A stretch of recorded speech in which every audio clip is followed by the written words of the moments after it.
नमो भगवते वासुदेवाय।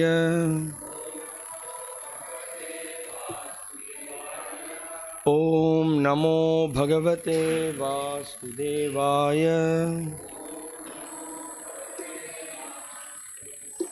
ओम नमो भगवते वासुदेवाय।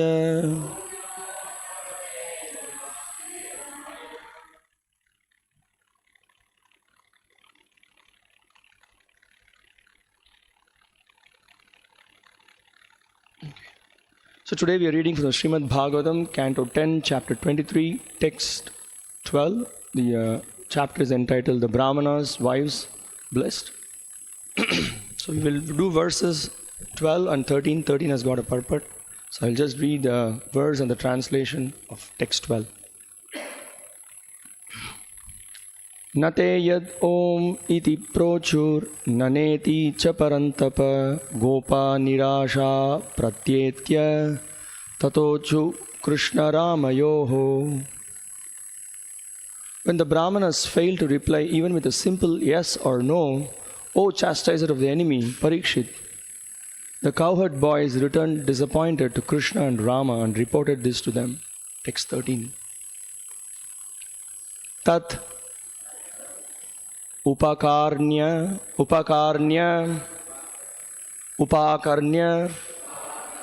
Bhagavan prahasya jagat ishwarah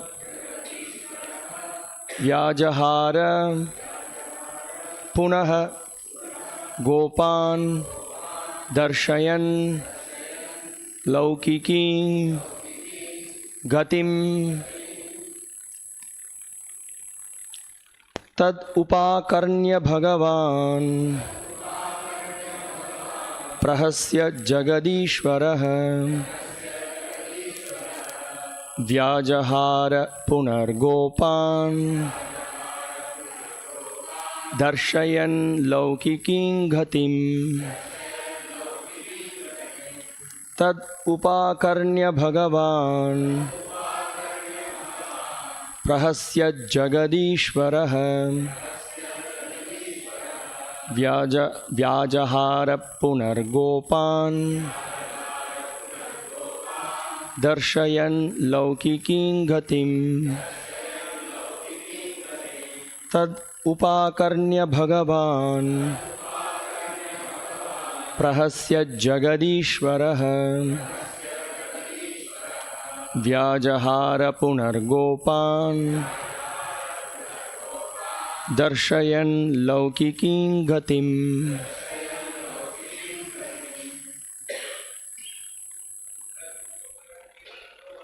Tad upakarnya Bhagavan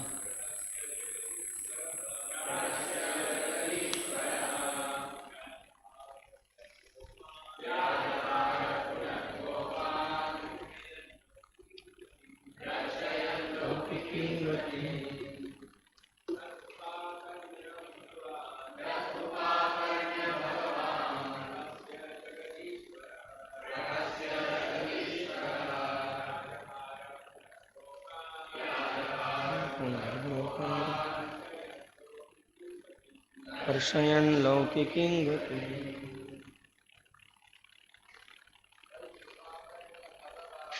Upakarnya Bhagavan prahasya jagadishwarah vyajahara punargopan darshayan laukiking gatim. Matajis. Tad upakarnya Bhagavan prahasya jagadishwarah vyajahara punargopan darshayan laukiking ghatim. Tat, that, upakarnya, hearing, Bhagavan, the Supreme Lord, prahasya, laughing, jagat ishwarah, the controller of the entire universe,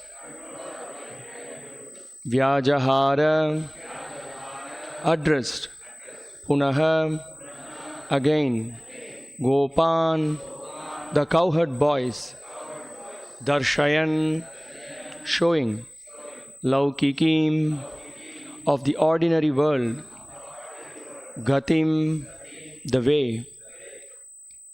Translation and commentary by the disciples of His Divine Grace A.C. Bhaktivedanta Swami Srila Prabhupada, the founder Acharya of ISKCON. Hearing what had happened, the Supreme Personality of Godhead, the Lord of the universe, simply laughed. Then He again addressed the cowherd boys, showing them the way men act in this world. Purport. By laughing, Lord Krishna indicated to the cowherd boys that they need not be angry at the ritualistic brahmanas, but should understand that one who begs will often be refused. Namo Om Vishnu Padaya Krishna Preshtaya Bhutale Srimate Bhakti Vikasa Swaminiti Namine. Namo Om Vishnu Padaya Krishna Preshtaya Bhutale Srimate Bhakti Vedanta Swaminiti Namine. Namaste Saraswate Deve Gauravani Pracharine Nirvishesha Shunyavadi Paschatya Deshatarine. Jaya Sri Krishna Chaitanya Prabhu Nityananda Sri Advaita Gadadhara Sri Vasadi Gaura Bhakta Vrinda.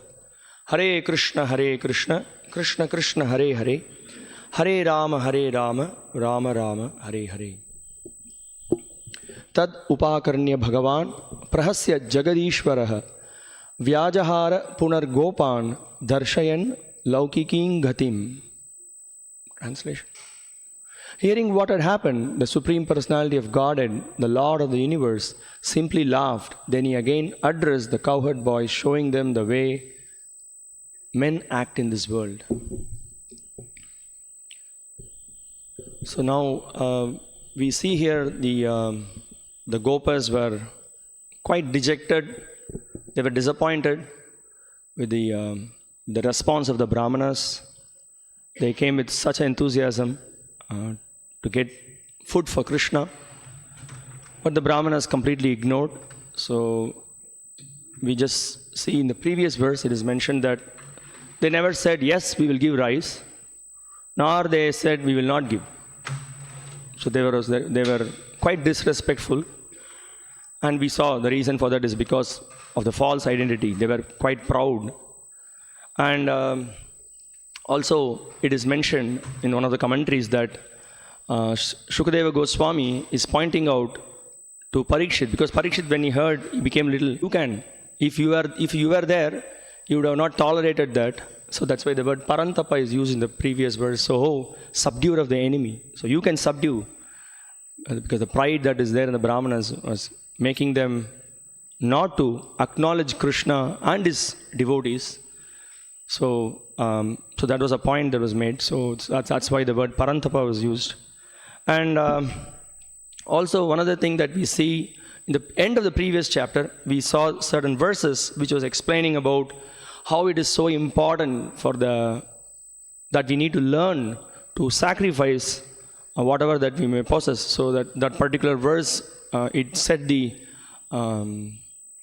principal standard of the purpose of human life, that etavad janma sapalyam dehinam iha dehishu pranair artair diya vacha shreya acharanam sada. One can really do good to others, the perfection that one can attain by giving oneself completely in helping others, that we discussed. Helping others means helping others in Krishna consciousness with etava janma sapalyam dehinam here pranair with one's life, artair with whatever wealth he possesses, diya the intelligence he has got, vacha with the words.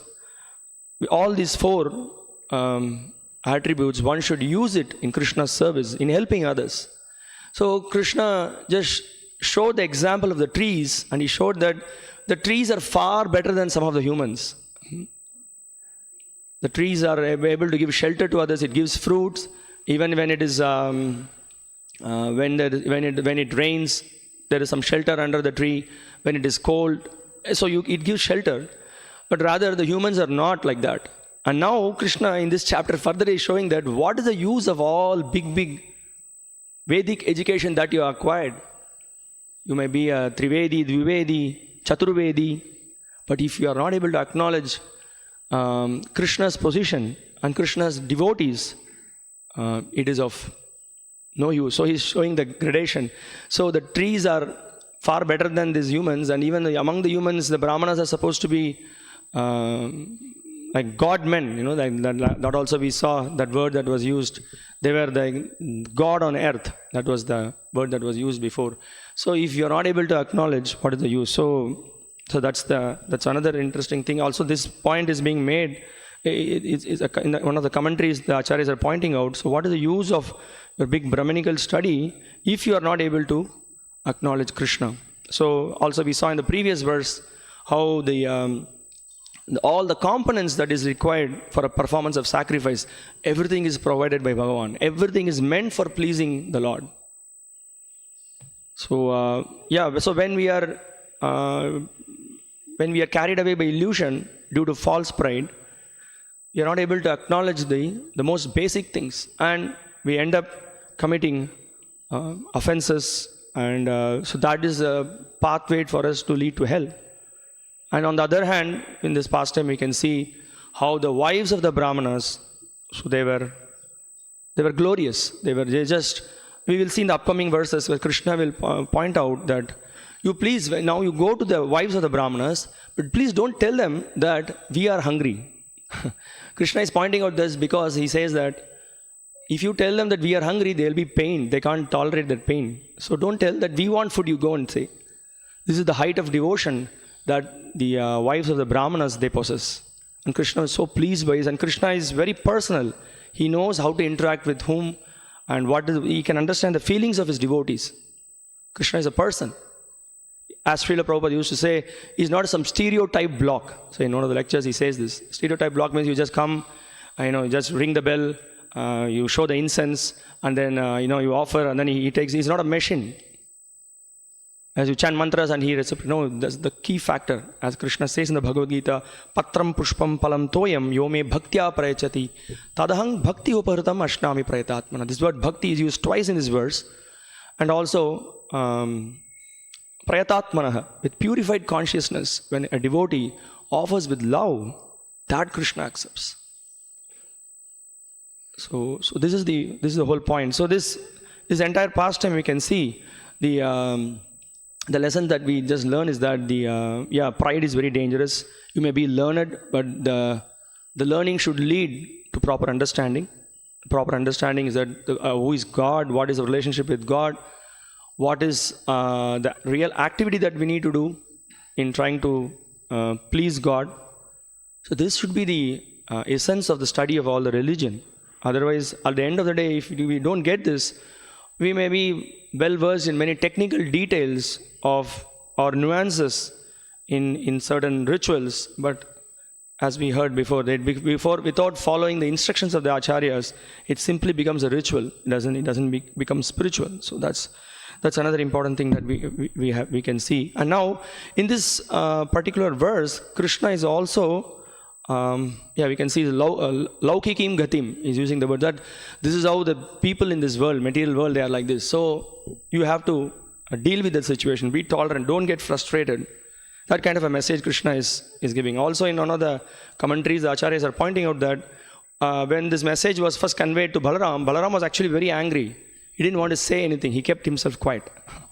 But Krishna, he just dealt in a completely, he made the whole thing as a laughing stock. Because the Lord requested them to go and then beg from these Brahmanas. So Krishna said that, see, after all, we are beggars. So this is the point in this verse. So when you go for begging, you may get, you may not get. So don't be disappointed. And so I'll just give little insight from the commentary by the acharyas. So I'll just read very short, just to know how Krishna was, how the Gopas dealt and how Krishna was responding. It's very interesting. So the Gopas are speaking to Krishna. It says, mentioning your names, we begged foodstuffs which are pleasing to the soul. What to speak of giving charity? They did not even answer us, which is the minimum response enjoined in the Vedas. I'm just reading from the Ananda Vrindavan Champu in this particular section. But in their homes, we saw and heard them saying so many things such as, cook this, fry this, let us drink this, eat, come, go outside, take this away. we saw those brahmanas, the crest jewels among the jnanis, busily engaged inside their houses eating palatable foods. So we can see here, so they were very nicely making all arrangements for the preparation for the yajna. But when these gopas were asking, so they were not even responding, saying yes or no. So in that light they were speaking. Outside their houses, many thousands of people milled about. Being angry, we did not bother to go there, seeing the quality of generosity being so dishonored in the hands of the brahmanas. We did not want to stay there for a moment. By going to them, we received nothing more than utter humiliation, whereas they enhanced their family prestige by performing a huge yajna. Oh Krishna, our dear friend, we brought back nothing but the smoke that we momentarily inhaled at the fire sacrifice. So they were making a mockery that all that we brought is the smoke that we inhaled. Like the Vedic injunctions, all of your instructions are held as crest jewels on our heads, just as nectar never turns salty.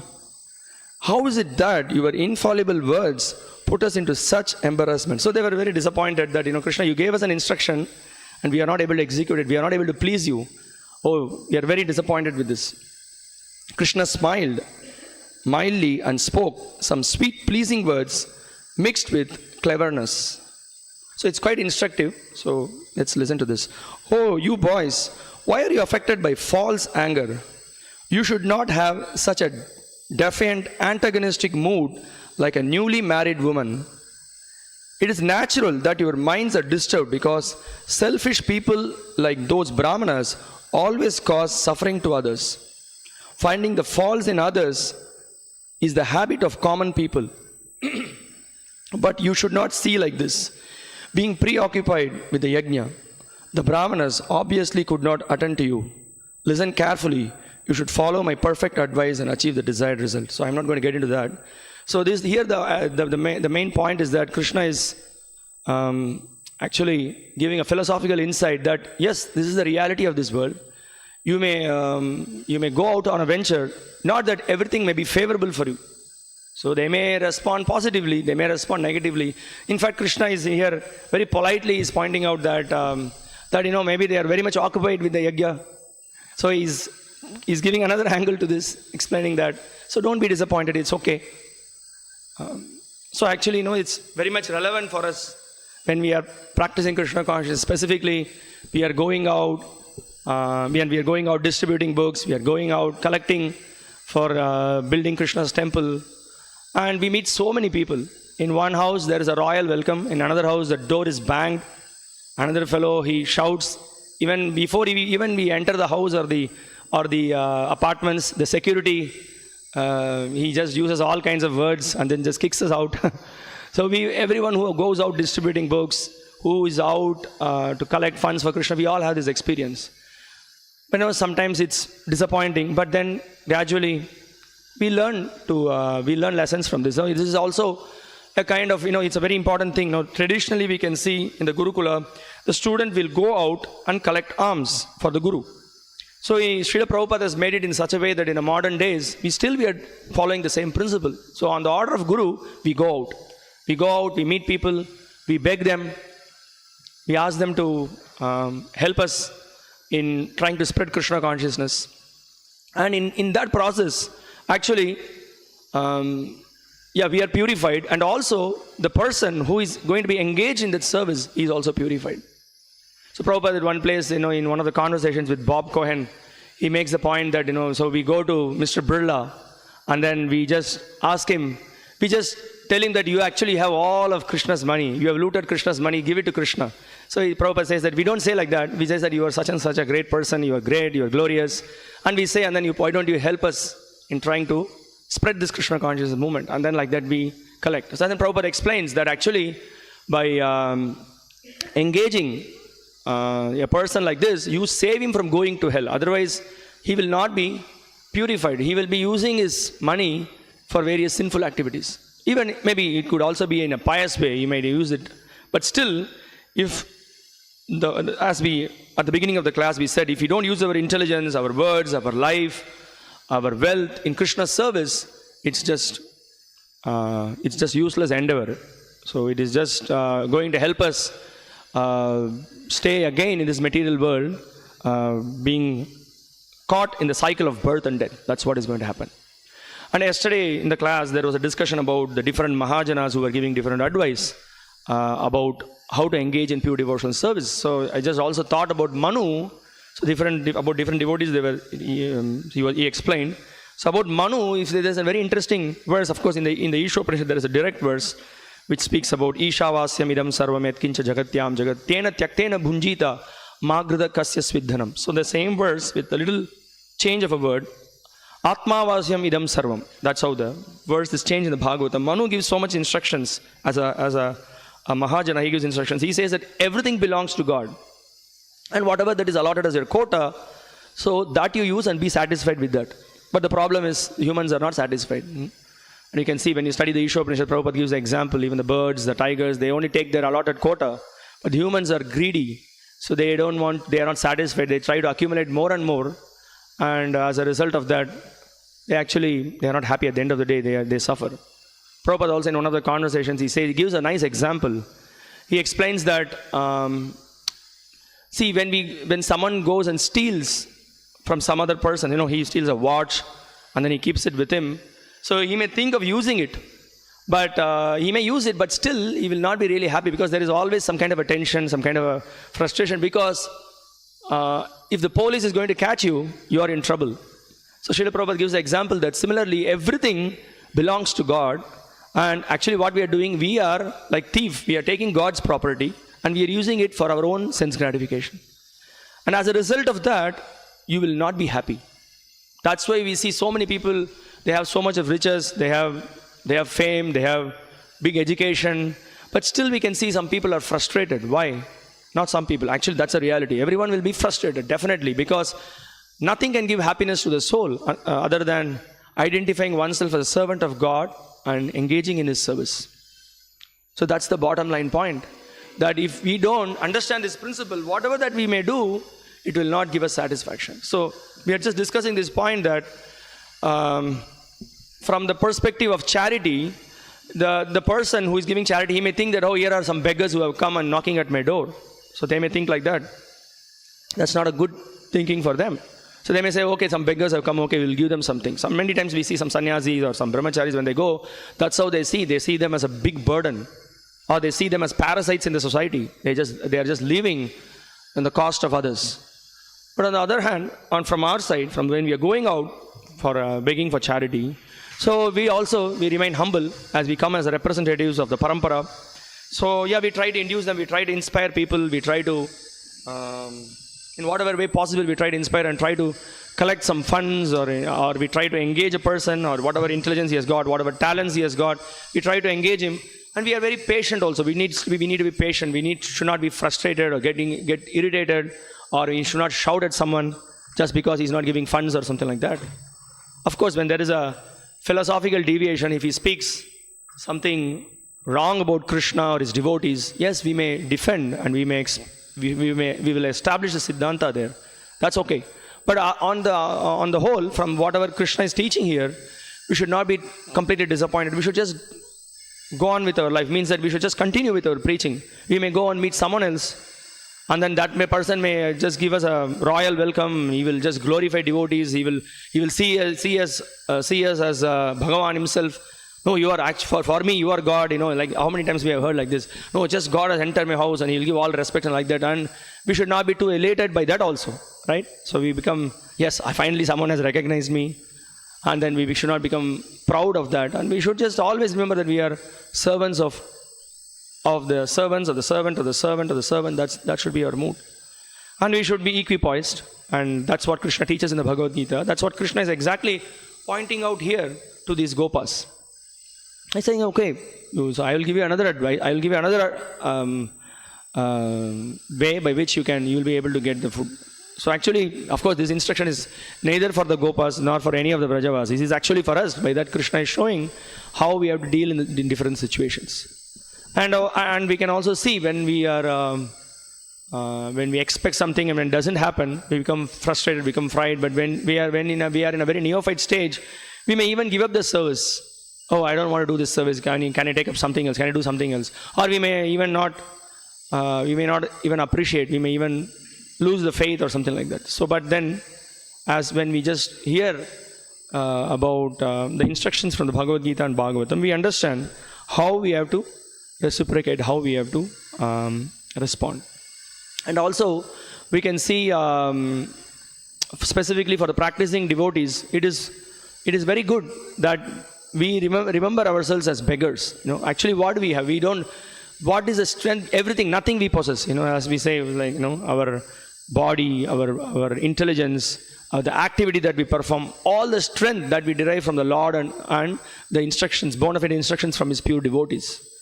So yes, a Vaishnava is a beggar, but not in the sense of he goes and begs for his own sense gratification. That is not proper. But he goes out and then he goes and begs for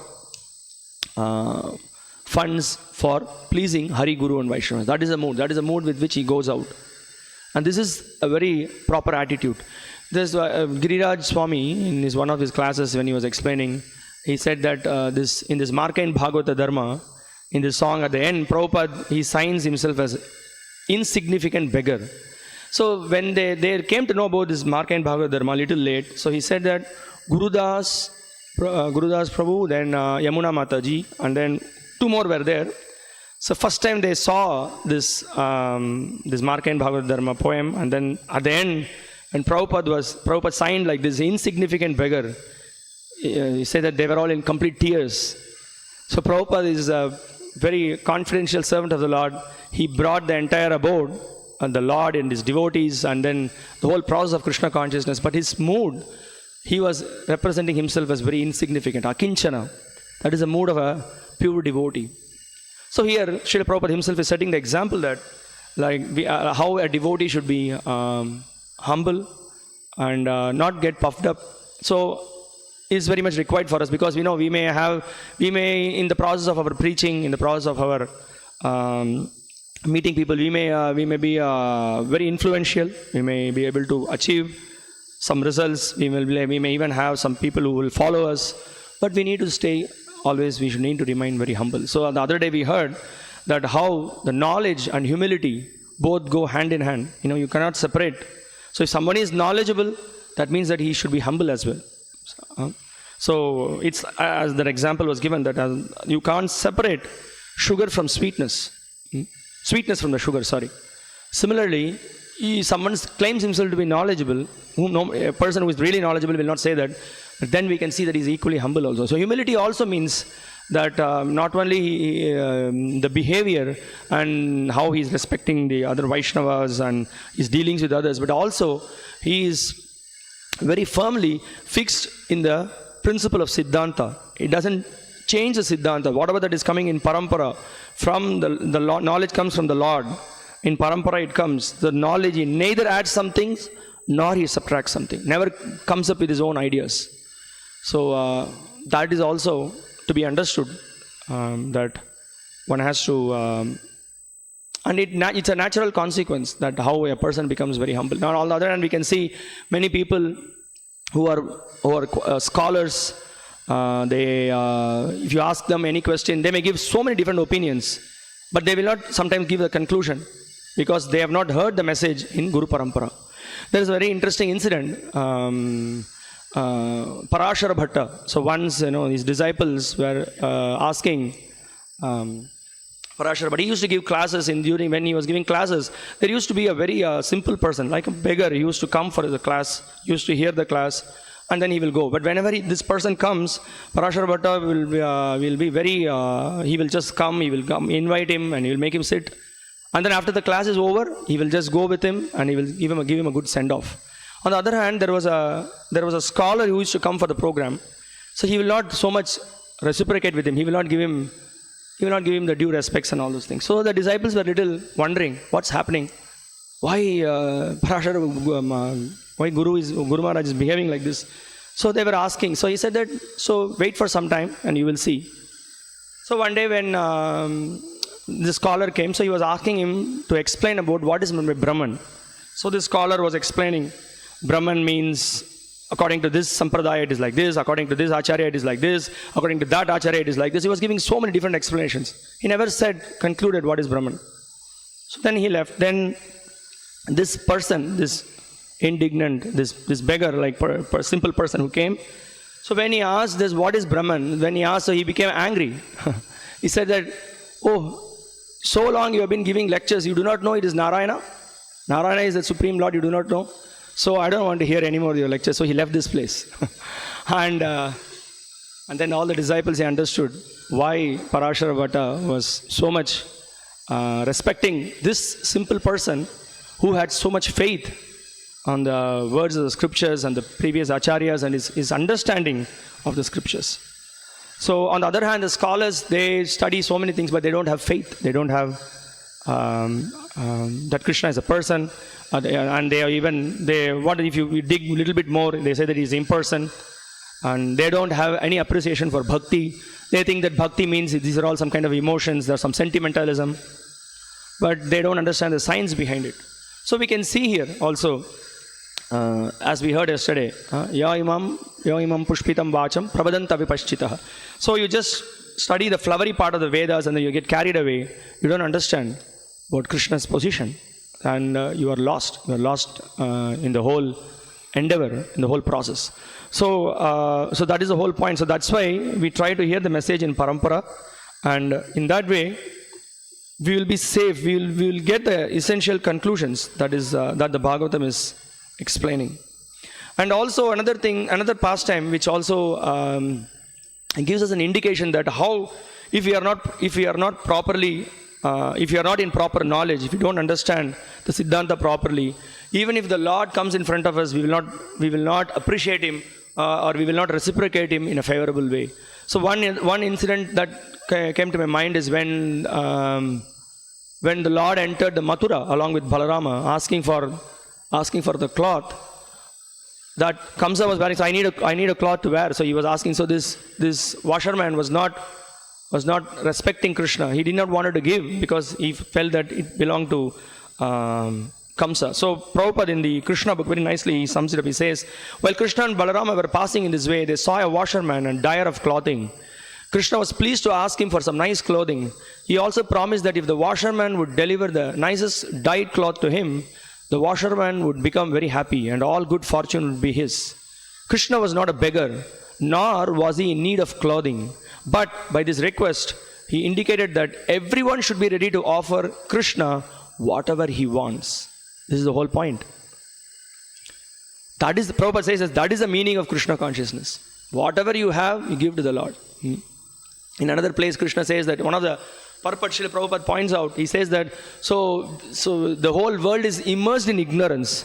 So we want so many souls to sacrifice their lives in Krishna consciousness. So he says that he wants so many people to join the Krishna consciousness movement so that we can save the lives of many people who are rotting in the material world due to ignorance. So, giving means not only, Krishna's demand is much higher. It's much higher than whatever that we may think. He's just asking for us. He's asking for the soul.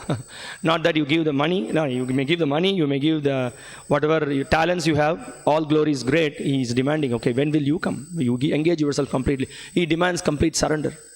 And he actually is doing this just for our own welfare. Because he knows that that's the only thing that can satisfy us. That's the only thing that can make us happy. So, that's the point Srila Prabhupada very much emphasizes. So here is another quote. Prabhupada explains that how a sadhu or acharya, he goes house to house. Does he go for begging alms? Actually, that's not the reason. He goes house to house simply to give Krishna consciousness to others. In that way, he wants to purify the householders. So this verse in the 10th canto is very instructive. Mahad vichalanam nrinam grihinam dina chetasam. Dina chetasam means actually the Lord, people are poor in thought. They are very mean-minded. They do not know. So those who are in that situation, Krishna wants to help them by sending his pure devotees. So, and then when they come in contact with pure devotees, immediately Agyata Sukriti. Someone opens the door, he just, even, he patiently hears. He may not even give anything, but even if he patiently hears, he looks at the devotee, he smiles at the devotee. Immediately he gets Agyata Sukriti. Then, by the accumulation of the Agyata Sukriti, gradually the bhakti process begins. The bhakti begins in a person. So this is the system that Krishna has instituted, by which people can be saved in this material world who are deeply engrossed in ignorance. So because it's a real point that people are very miser. Sometimes I remember once we were in the Padayatra, we were moving out to different places. So when we came to just at the outskirts of one village, so the bulls became very tired. So we did not know what to do because we couldn't move. Another 3 kilometers to go. So we decided that let us park the bull for some time. So put the cart and the deities to a little bit rest. And then maybe we saw a nice bungalow with beautiful greenery. So the bull, there was also coconut trees, so we could tie the bulls and then he could eat some grass. So I went to the owner of the house. So I just requested that, we've been traveling, the bulls are there. So could you please help us? So we just maybe for 15-20 minutes, we will park here. We will just need little water and they will just take little grass and then we will move. And then the owner was so stingy. He didn't really. So he said that, you see this boundary? Not even 1 inch you should, your bulls or anything should come here. Just get out from here. So then, okay. So we thought, okay, anyway. So we just went out. There was another one, someone, a little bit we moved forward. We saw one relatively a very little poor person. He was not so rich or anything. He was so happy. Oh, yes. Small place, very little place was there. He was bringing water. Happily, he just gave grass for the bulls and under a tree, we rested for some time and then we just moved. So, it's because, why? Because you may have all the riches, you may have all the wealth, but you are not able to acknowledge, actually, by sacrificing at least a part of it. In that way, you will be purified. So this is the situation in the material world. People are, they are earning, they are studying, they are working. Everything, they want to do it for their own sense gratification. And they do not know that is the cause of all the sufferings in the material world. So it's a great responsibility on our part to distribute books, to give this knowledge, not to remain as misers, then we can help people like that. So it's a quite instructive pastime that we can see. Even a person who has studied the Vedas, at the end of the day, couldn't acknowledge the Supreme Lord and His pure devotees. So then the result is that it's a disaster. So we should save the lives of the people by giving them proper knowledge. So I'll just stop here. So if you have any questions, comments, or any realizations, anything to add.